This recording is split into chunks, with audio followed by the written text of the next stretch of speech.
Welcome to the Genius Factory. Enjoy the video. You begin by powering the hub and getting connectivity ready. Insert fresh batteries or use the USB power cable, then mount the hub to the grill rail and tighten the knob so it won't shift. Open the Weber Connect app and sign in.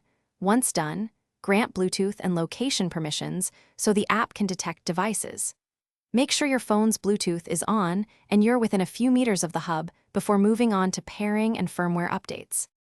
You'll pair and calibrate next to ensure accurate readings. In the app, tap Add Device, select your hub, and press the hub button until the LED blinks. Confirm pairing in app. If a firmware update appears, let it complete without disconnecting power because updates fix stability and sensor accuracy. Insert the meat probe into the thickest part of your cut and run the app's calibration routine so ambient and grate sensors align. Once calibrated, check target temperature settings and start a cook profile. You're ready to start cooking and monitoring. Select a Weber recipe or set a custom target temperature and begin the timer. The app shows live grill and meat temps plus estimated doneness percentage, so you can adjust vents or fuel to hold steady heat. Use preset alerts for sear or resting rather than watching constantly.